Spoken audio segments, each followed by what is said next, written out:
13 दिसंबर 2025 इतिहास बन गया। केरल जैसे राज्य में जहां पर 45 सालों से कांग्रेस या फिर केवल कम्युनिस्ट पार्टी ही सरकारें बनाती आ रही थी, वहां पर बीजेपी ने धमाका कर दिया। स्थानीय निकाय चुनावों के नतीजों में भारतीय जनता पार्टी ने तिरुवनंतपुरम नगर निगम में ऐतिहासिक जीत दर्ज करते हुए वाम लोकतांत्रिक मोर्चा से सत्ता छीनी। तिरुवनंतपुरम कारपोरेशन जो हमेशा से बीजेपी के लिए किला रहा है, वहां पर पहली बार भगवा रंग। अब सवाल ये है, ये कैसे हुआ, क्या बदल गया केरला की पॉलिटिक्स में? और पूरी कहानी समझते हैं बिल्कुल ही आसान भाषा में। 1957 में केरल में दुनिया की पहली इलेक्टेड कम्युनिस्ट गवर्नमेंट बनी। उसी वक्त से केरल में लेफ्ट का डोमिनेंस शुरू हो गया। फिर क्या हुआ, अगले 60 से 70 सालों में केरल में सिर्फ 2 ही फ्रंट थे। बस 5 साल में ये आते, 5 साल में वो आते। एक तरह से ऑटो पायलट था, कभी एलडीएफ कभी यूडीएफ। बीजेपी बस 2 से 3% वोट लेकर थर्ड पार्टी पोजीशन पर पड़ी रहती थी। बीजेपी केरल में 1980 से 90 के बीच से ही ट्राई कर रही है, लेकिन केरल में इनकी कोई नहीं सुनता था, क्योंकि वहां पर केवल 2 ही पार्टी डोमिनेट करती थी, या फिर लेफ्ट या फिर कांग्रेस। वोट शेयर धीरे धीरे बढ़ रहा था, पर सीट नहीं मिल रही थी। बट धैर्य रखो, स्टोरी अभी बाकी है। अब समझो, दिसंबर 2025 में जो इलेक्शन हुआ वो लोकल बॉडी इलेक्शन था। देखो दोस्तों, इलेक्शन 3 लेवल पर होते हैं इंडिया में। पहला लोकसभा इलेक्शन जो कि पूरे देश में होते हैं, दूसरा विधानसभा जो कि राज्य सरकार के लिए होते हैं, तीसरा लोकल बॉडीज के लिए होते हैं जो तुम्हारे शहर, टाउन या विलेज की गवर्नेंस मेंटेन करती हैं। लोकल बॉडीज मतलब कॉरपोरेशन, म्युनिसिपैलिटी, पंचायत, तुम्हारे एरिया की सड़कें, पानी, साफ सफाई, स्कूल्स, मार्केट, ये सब यही डिसाइड होता है। तिरुवनंतपुरम कॉरपोरेशन ये केरला की राजधानी का म्युनिसिपल कॉरपोरेशन है। टोटल 101 वार्ड मतलब 101 सीट, हर वार्ड में से एक काउंसलर इलेक्ट होता है।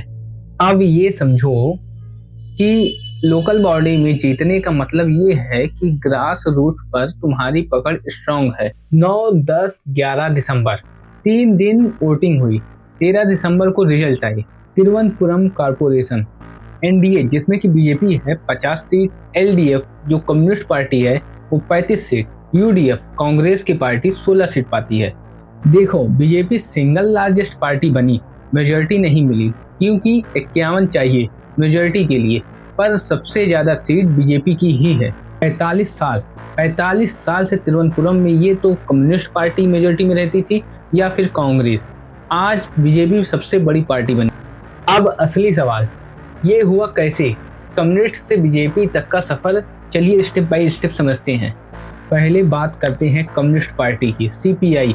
देखो दोस्तों, एक टाइम था जब लोग कहते थे केरल में कम्युनिस्ट का राज है तो डेवलपमेंट होगा, एजुकेशन स्ट्रांग होगा, पर आज हो क्या रहा है। और अब कांग्रेस, भाई कांग्रेस का हाल तो पूरे इंडिया में ही देख लो, केरल में भी सेम स्टोरी है। अब आती है बीजेपी। देखो भाइयों, बीजेपी ने केरला में कोई मैजिक नहीं किया है, उन्होंने स्मार्ट स्ट्रेटेजी यूज की है। बीजेपी सिंपल मैसेज दिया, देखो सेंटर में हमारी गवर्नमेंट है, infrastructure, road, digital India, make in India सब चल रही है, केरल को भी चाहिए। लोगों ने सोचा हाँ क्यों नहीं। एक गलत फहमी है, लोग सोचते हैं बीजेपी सिर्फ हिंदुत्व पर लड़की है। हाँ वो एलिमेंट है, सबरीमाला इशू, टेम्पल राइट, ये सब ही यूज किया, बट साथ में ही लोकल प्रॉब्लम्स भी उठाई। तो फिर देखो, R Sreelekha, Kerala first women IPS officer, BJP ने उन्हें कैंडिडेट बनाया। अब एक रिटायर्ड रिस्पेक्टेड ऑफिसर जो करप्शन फ्री इमेज रखती हो, उसको देखकर लोगों को कॉन्फिडेंस आया। और सिर्फ श्रीलेखा नहीं, बीजेपी ने professionals, young leaders, women candidate सबको फील्डेड किया। ये टिपिकल पॉलिटिशियन टाइप नहीं थे, फ्रेश फेसेस थे। बीजेपी का डिजिटल गेम सबसे स्ट्रांग था। व्हाट्सएप ग्रुप में मैसेज, फेसबुक पे वीडियो, यूट्यूब पे स्पीच, हर प्लेटफॉर्म पे active, plus door to door जाकर बात की, क्या प्रॉब्लम है आपकी। राजीव चंद्रशेखर जो कि बीजेपी के अध्यक्ष हैं केरला में, ने मॉडर्न कैंपेन टैक्टिक्स यूज किया। डेटा एनालिटिक्स से समझा कि किस वार्ड में क्या प्रॉब्लम है, फिर टारगेटेड कैंपेनिंग की है। और सबसे बड़ी बात, मोदी की पॉपुलैरिटी तो पूरे देश में ही, वही केरल में भी है। चाहे लेफ्ट हो या कांग्रेस, सब रिकॉग्नाइज करते हैं कि पीएम मोदी से कनेक्ट पूरा भीड़ करता है, या हो मिडिल क्लास, यूथ, सबको मोदी का डेवलपमेंट मॉडल अट्रैक्ट करता है। ठीक है भाई, बीजेपी जीती लोकल बॉडी में, पर इसका मतलब क्या है लॉन्ग टर्म में? देखो दोस्तों, असेंबली इलेक्शन आने वाले हैं 2026 में। लोकल बॉडी जीतना मतलब ये है कि ग्राउंड लेवल पर मशीनरी स्ट्रांग है बीजेपी की, काउंसलर हैं अब उनके पास, बूथ्स में वर्कर्स हैं, डेटा है वोटर्स का। ये सब 2026 में उनके लिए काम आएंगे। पहले केरल 2 धुरी पे चलता था, कम्युनिस्ट या फिर कांग्रेस। अब 3 धुरी हैं, एलडीएफ, यूडीएफ और एनडीए। तीनों के बीच कंपटीशन है। इसका मतलब वोट स्प्लिटिंग होगी, अलायंस बदलेंगे, पॉलिटिक्स कॉम्प्लेक्स हो जाएगी। बीजेपी को चांस मिल रहा है पावर में आने का, अगर वो मोमेंटम मेंटेन रखे तो। ये सिर्फ केरला की बात नहीं है, पूरे साउथ इंडिया में बीजेपी स्पेंड कर रही है। कर्नाटक में गवर्नमेंट बना चुकी है, तमिलनाडु तेलंगाना में वोट शेयर बढ़ रहा है। सबसे इम्पोर्टेंट पॉइंट, केरल का आइडियोलॉजी ट्रांसफॉर्मेशन। लोग अब आइडियोलॉजी से ज्यादा परफॉर्मेंस देखते हैं। कम्युनिस्ट फिलोसॉफी सुनो या फिर हिंदुत्व नैरेटिव, लोग को चाहिए बिजली, पानी, रोड, जॉब। जो डिलीवर करेगा उसको वोट मिलेगा। तो दोस्तों, ये थी कहानी केरल में बीजेपी की ऐतिहासिक जीत की।